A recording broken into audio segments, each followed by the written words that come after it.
Welcome back to the J.A.X Podcast, where we talk about the journey and experiences of those that I've met on my journey. And today we have Monika. Monika, I'm so excited to talk with you. I remember when we met each other, it was just like an instant vibe and energy. And so, yeah, I'm excited to get a little deeper into your story today of what you've gone through to get to where you are now. Yeah, thanks. Yeah, I remember meeting you too. And I remember walking away just being like, I really like that we both felt like we didn't have these like defenses, right? It was like, what are you doing? I'm doing this. It's like we're in the same space because at the time you're doing short-term rental management. And so it was like I didn't feel any way of like sharing stuff with you and like you shared stuff with me. And I was like, yeah. Like sometimes when you meet people at these like networking events, you end up like feeling like you're in this like defense place because like if I can't share my secrets with these people because they're, and I didn't feel that with you at all. And so I was like, I remember going home and be like, I met this really nice girl at the meetup and she's doing the same thing as me. And then every time I'd see you since then, I was like, they're back over here.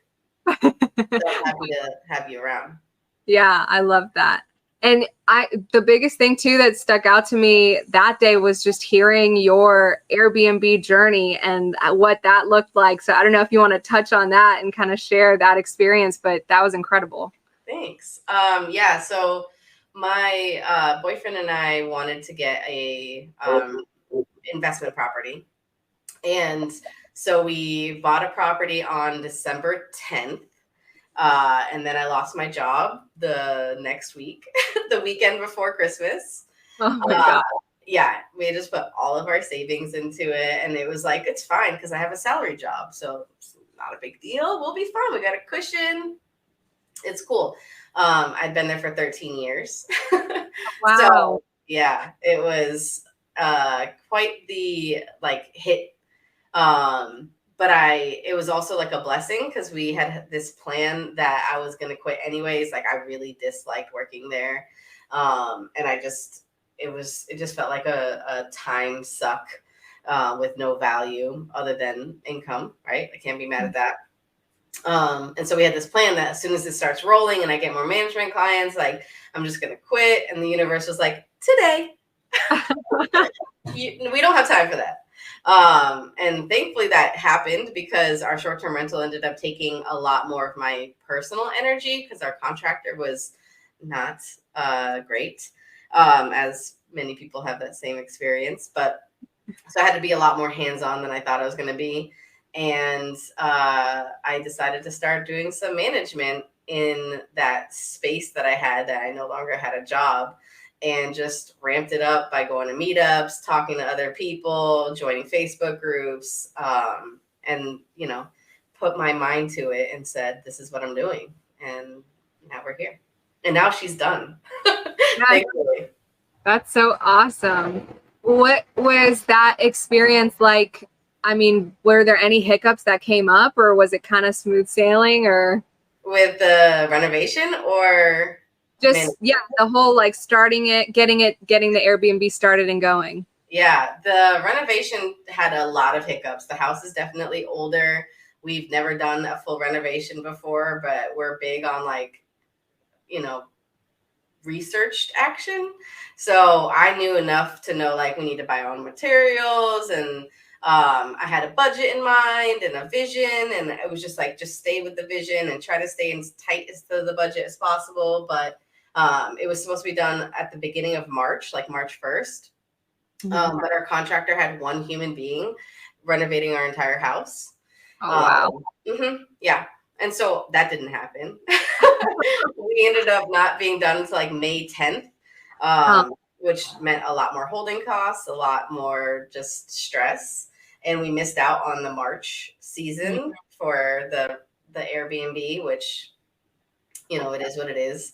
But that was the plan. Like we were supposed to be done and then start making money right away. And that didn't happen, of course. But we were blessed with, once it did go live, it's been booked pretty consistently. We're in September now, so it's a little bit slower. And then finding clients also became a little bit tough because as the market became flooded, everyone's trying to hold on to as much profit as possible. So they Yeah. want to do it themselves, and they don't think that they should pay for someone to manage it, but they're not doing a great job. So it's one of those things where I pivoted a little bit and tried to do more things like the audits on their actual listing, so that they still have like the ownership of their own listing, but then we can just optimize it a little bit. Yeah. Because not everyone knows everything. And I spent a lot of money that I didn't have because I lost my job, but on courses, so that one of the things that if we're going to do it, I was like, we're going to do it the best way possible. Like I'm going to learn everything I can, all the tricks and the little things that are going to make this like the best possible success story. And so I share that with owners that want to hear it in either the listing audits or people who actually want the full management. That's awesome. And was this property your first investment? Yeah, I have I own my own house, but this is our first investment property ever. Nice. It was quite the journey. What brought you to looking into the short-term rental space? I really love hospitality. I love born in the Czech Republic, so I was raised very like Eastern European. We had a lot of like, being a good host. And so that just comes naturally to me, and I've been to different Airbnbs. Some were fantastic and some were terrible. And I just thought, like, I know we can do really good things with this. Like, I know I'm going to do a really good job. I love decorating and putting personal touches on things, and then providing just like the best possible experience for people. And I just get so excited when we get really fantastic reviews, or people leave me little notes all the time. And stuff like that just makes me so happy. Oh yeah, I can definitely tell that like that hosting comes naturally to you, and like you thrive in it. Like it gets you excited, and you can definitely tell the difference between someone that enjoys managing and hosting and someone that doesn't.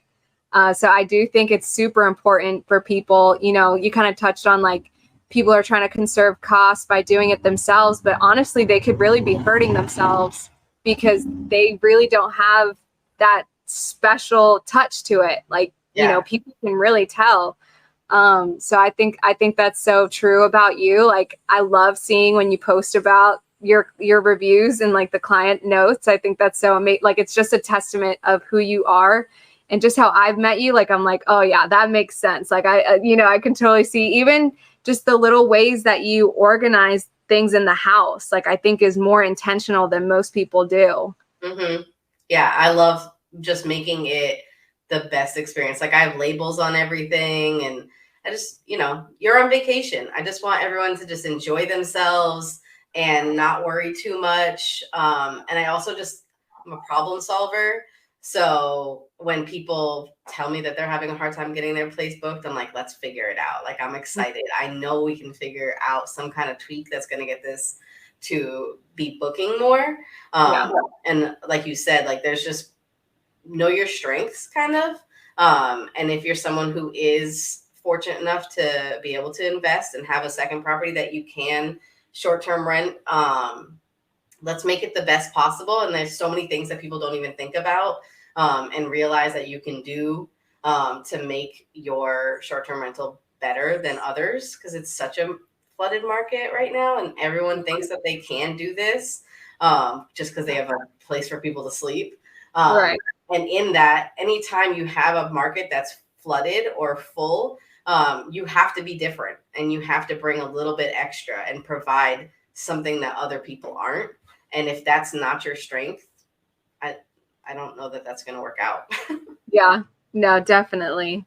And I think that's a really good point too. And that's why, like, there are people out there that want to do the management stuff, and just finding them and like finding that person that you click with. Cause I'm sure that, the people that you work with, you genuinely enjoy working with. So that's important too. Yeah. So what else do you have going on besides short-term rentals? For about 2 months now, my partner Kaylee and I have been doing door knocking. She is actually the person who found our property that we're in right now, and we just striked up like just a genuine friendship. Like she's very similar to me in that she's super driven, and like if she says she's gonna do something, she's gonna do it. And we decided she joined sub 2, and I was like, wow, that's so cool. You know, I can't do that right now, but tell me everything, you know, share. And one of the things that she came back with was like, maybe we could start door knocking. And I was like, I'm down. Let's go. Let's figure this out. So we've been doing that for about 2 months now. And it's so rewarding. We have yet to have a deal yet. But we know we're close to several. You know, we're planting a lot of little seeds. We're also hitting our list as soon as they get filed for pre-foreclosure. And Florida is a judicial state, so there's a lot of time that they have before they actually go to auction, which is beneficial for them, but does create quite a roller coaster of emotions for the seller. That we kind of have to help them navigate through. So because where we are starting with people, they have a lot of time to make decisions or put their head in the sand and ostrich it out for a little while. Mm-hmm. And so we're both like very happy to be the follow-up queens, and we just keep touching and keep getting in there and keep saying hi and keep checking in, because the other thing that we're both really solid in is our intention to provide solutions for them. And mm-hmm. if that solution means they can stay in their home, then we're very happy to help them with that. That's where we lead with, is how can we help you stay in your home, and be realistic with them about it. Instead of just running in and just being like, I want to buy your house. And like, that's the last thing these people want to hear. They're so scared and so stressed that they don't want to go anywhere, and they don't want to even think about selling. But if we provide them with the resources of, these are your ways that you could potentially stay, and if that works for you, yay. And we have a bunch of those success stories of people like figuring it out, getting a new insurance company, paying some of their liens back or whatever. We meet people who don't even know, like they have no clue that they've been filed for pre-foreclosure. And so thankfully our friendly faces are the ones that are telling them, and not a sheriff. Because oftentimes, you know, the people are elderly, and that's such a scary place to be in. Like, I've been living in this house for 56 years, and here comes this big sheriff like telling me I'm about to get kicked out. So knowing that we can help ease their stress a little bit and feel like they have options just makes me so happy. Yeah, I think that's so awesome. Like, just even that experience that you guys are getting, like you're genuinely getting involved in these people's lives. Like, you're making that impact. Like, it's a pivotal moment for them, even if they don't realize it at that time. Like, agreed. That's huge. And I think that's amazing. Do you have any stories of like things that you've done for people so far that have been impactful for them? Yeah. So a recent one was, there's this elderly man. His name is Henry, and he lives alone, and just got filed for pre-foreclosure a little while ago. He has children that live nearby, but you know, people get stubborn in their old age, and they just kind of go with what they've been doing and don't realize that costs go up and things like that. And we sat down with him, and because Kaylee's a CPA and I have my bookkeeping experience, we sat down with him and did a whole budget, like called every single one of his credit cards and literally wrote down like everything you're spending money on, because he doesn't want to leave. And things are so much more expensive than if he just stayed in the home that he's been in for a really long time.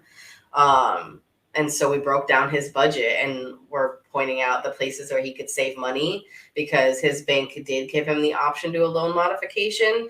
But at the current way that his budget was, they would never give it to him because he couldn't afford to make payments. Like there's no way. He was negative $200 a month, you know, spending a bunch of money on credit cards, and he's elderly and doesn't move around much, but has a whole car.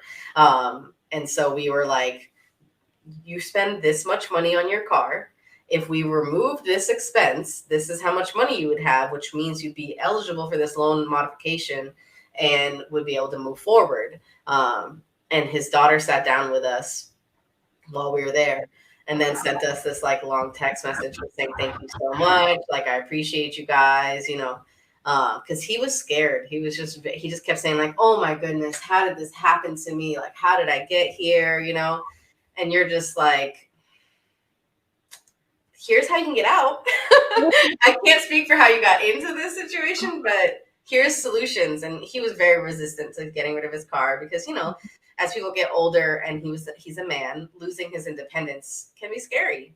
And we're both very honest and straightforward. We're just like, buddy, like your options are losing your home, losing your car, or like finding more money. And at your age, I don't know how you're finding more money. So like, it's a very simple solution. Like, and his daughter's like, I can take him to all of his appointments. I'll take him grocery shopping. He doesn't need one, you know? Yeah. And so she appreciated, I'm sure, because I think she's been trying to tell him for a long time. And here we come with like no agenda and no reason for you to get rid of your car. I don't want your car. So me telling you this is clearly just a black and white answer to solving your solution.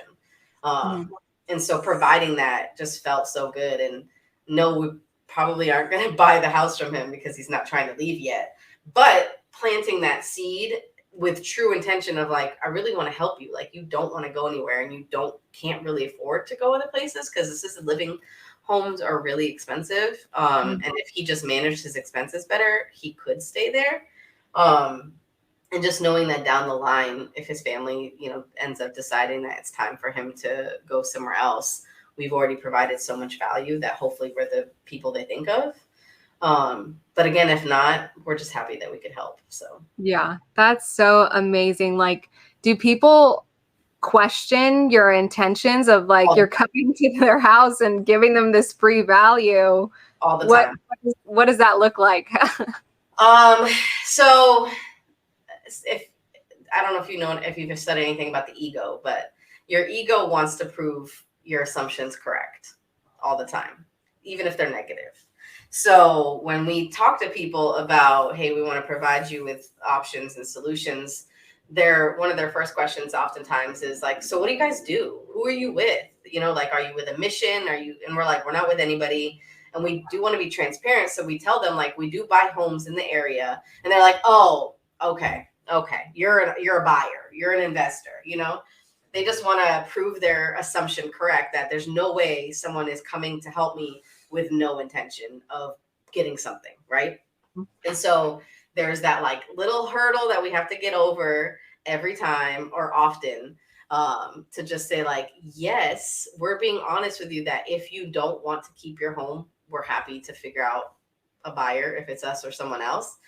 But if you do want to stay in the home, we are honestly showing you ways that you can do that. And so sometimes you just have to humble yourself and just say like, they're in a shitty situation and their ego is just doing its job, trying to prove itself right, that there's no way there's people out here just trying to help them. And so pushing through that takes a little bit of time and patience, but I'm happy to do it because I know what my intentions are and that they're true. Yeah, that's awesome. I love that you bring up the ego. You're very like switched on, and I noticed that just from like your posts and what you're interested in. Could you tell me a little bit about what your personal development journey has looked like for you? Yeah. So a relationship. I had a really, really turbulent relationship a few years ago that ended right before COVID. And the the whole time leading up to it, I was trying to understand where all of this like conflict was coming from. And I'm like pretty self-aware and humble enough to be like, maybe I'm doing something crazy. Like maybe I'm doing something wrong. Maybe I'm doing all of these things that he claims I'm doing, you know? And so my digging in was trying to figure out how to make the relationship smooth. And so I did a lot of like, I don't know if you've ever followed the holistic psychologist on Instagram. Yeah. She's my jam. So I did a lot of holistic psychologist. I read Pema Chodron is a Buddhist nun, and she has a book called The Places That Scare You. Oh, that sounds good. It's fire. And it's a lot about like, you are the creator of your reality, whatever that looks like, positive, negative, you know, like you're the creator. Even if it's circumstances that are coming into your life, like you have the option to remove yourself from those circumstances. You have the option to continue putting your time and energy into whatever it is. And so with this relationship, this person did not want my help. They didn't want to be a better person. They didn't want to grow. And I was avoiding putting the energy into myself and looking at the places that I was hurting and the places that, you know, maybe I had experienced trauma, and was putting all of my energy into this person. Because if I can just make them realize that they're lovable, then they'll let me love them. And in reality, like I needed to know that I was lovable and that I deserved the same thing. And so that was the journey that happened based on this relationship. And then I had a whole lot of time by myself during the whole shutdown to just learn more about me and learn all about the ego and the way that it's like not this negative, evil thing. It's really just your own like security. And sometimes security does too much.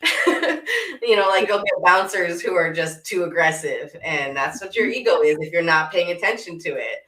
It's just knocking everything out of the way or blocking your blessings, because it's like, that's scary. We shouldn't do that, you know? And it's like, yeah, it's scary, but it'll be all right, you know? And if you're just willing to take the step forward enough times where even if you fail, you figure out you can come back from it, you're so much less scared to fail, because you're just like, it'll be fine. Like I always come back. And you just start making quicker, smarter decisions, recognizing that you're not a victim. You're not a victim in your life. You got this. I love that. Yeah, I think a big thing for me, and even with just putting myself out there on social media, is like I feel almost like this burden of it's my obligation and my duty to make others realize that they are literally in control of their life. Like I feel like even just saying that, I don't think that everybody kind of grasps that concept. No. Like you literally can wake up tomorrow and do whatever it is that you want to do. And I think that's a big part of why people say like, you got to get away from your hometown. You got to get away, like, because being in that same place keeps you stuck in that same identity, because there's other people reaffirming an identity that you might no longer agree with. So I think that's very huge. And like, just like you said, self-aware and just that whole ego thing, you know, it goes back to like the inner child, and you have like these moments. I know for me, especially getting into a relationship was what made me kind of look in the mirror. And like, as things pop up, I'm very grateful for a very supportive partner that helps me and allows me to go through realizations. But it's crazy because sometimes I will literally burst into tears, and it's like, I'm not even upset. I'm like crying because I realized like, oh, I just healed a part of my inner child. Like going through that whole process it's insane, because especially because it's something that not everybody ever really touches on. Like there are people that go their entire lives not like doing any type of self-work and self-improvement. And it's so crazy but I'm grateful. Like, and that's why I like to talk about people and their journey and experiences, because literally those experiences are what make you who you are. Like, there's a reason why you act the way that you do, you think the way that you do, you feel the way that you do. And it's incredible to be around people that are aware of that and are working on themselves through that. Agreed. Yeah, I just think that there's so much potential that we don't give ourselves credit for or allow ourselves to believe we have, because we do think that we are who we are. Like that is one of my biggest pet peeves. This is just who I am. Ooh. When I hear that, I just think like, you are so limiting. Like, you're limiting yourself for what? And you live this like lack mindset that I just don't think people realize that they spend so much time in. That I'm always just like, if you just knew, if you only knew. I always prescribe meditation to people. Whenever someone tells me that they're going through something, I'm like, you need more time alone. You need more time in silence. And it's not easy. I mean, there are definitely days where I'm just like, well, I don't know that was successful, because my brain was just racing the whole time. But I don't know if you follow Joe Dispenza. He's big on like, no, you're doing it right. The fact that you're noticing that your mind is racing, like that, you're doing the work. You're doing it correctly. And it's just tomorrow, hopefully will be better. But you just have to sit through the fact that like, this was not smooth. That was not simple. I really had to like fight my subconscious during that, and be okay with it. Just tomorrow will be different, hopefully, and try again. Yeah. And I think it's something that's constantly being worked on. It's not like a flip of a switch.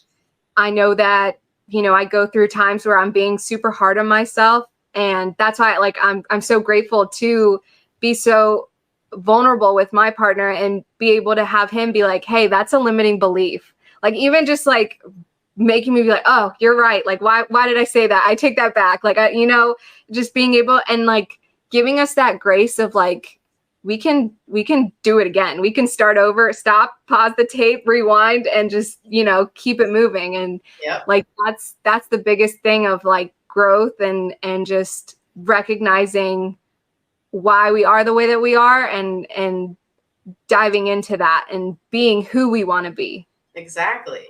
Yeah. And every day showing up as like the best possible version of you. Every day is not going to be perfect, but like, I like to do before bed, having that little like inner conversation. How did I show up for myself today? Did I do a good job at showing up as my best self? And where did I fall short? Because I'm going to at some point. And then just try to make sure I'm not that tomorrow, 100%. Yeah. So what is it that Monika is working towards? What is it? What is your big goal? So my big goal is being able to provide housing for my family. I just want to have multiple pieces of real estate where, as family members get older, that they can live in for free. And the other parts of the building are paying for themselves. I just want to provide that stress-free money making. Like, it doesn't have to make a ton of money. I just want it to be making enough money to provide them a place to live for free, like my mom and my boyfriend's mom and his family and anybody else that we meet. I have friends from all age ranges, and I want them to know that there's always going to be somewhere for them to stay, and not have to concern themselves with like, well, what is it going to look like? So, some of them don't have kids. Like, who's going to take care of me? And like, I got you, like we're going to be good. I just want enough money coming in to where I don't have to stress. They don't have to stress. And we have multiple locations so we can travel and visit people whenever. And it just flows. Yeah, I love that. And I love where your heart is behind that. And I definitely can see you achieving that in no time. Thank you. That's awesome. Yeah, that's cool. Yeah. last question for you. What are some resources, whether that's, books or podcasts, that have been really pivotal in your journey? Yeah. I really like Jay Shetty. I don't know if you follow him. I like Jay Shetty. I like Jay Shetty a lot. So I love watching and listening to his podcast. He's also a big mindset person. And Joe Dispenza, I've paid for his meditations. My goal one day soon, I think he's got next year, I think he's coming to Orlando. His multi-day retreats, I just want to go so bad. Because I just think it would be life-changing. And then on the financial side, Bigger Pockets was really just such a good podcast to listen to, because they covered so many different places in real estate and had so many different voices on that I was just like, I could do this. I can figure this out. So that was a big one for me, where I just I know nothing. I don't know anything about real estate, and it was such a good introduction to make it not to make it accessible. Because I feel like that's what people think is happening, is that this is this unattainable, I can't get into it space. Yeah. And it's not. And that's part of the reason why so many people don't get into it, is that intimidation. And it's no, you can figure this out pretty simply. There's so many options, and I know you're in sub 2 too. So there's so many creative ways that we can acquire real estate. And it's just about shifting your mindset into how, and not, can I? Yeah. I love that. Well, thank you so much, Monika. It was a pleasure talking with you. You gave so many gems in this podcast. I'm so excited to listen back to it. Thanks so much, Jackie. Yes. I will talk with you soon. Okay. Bye.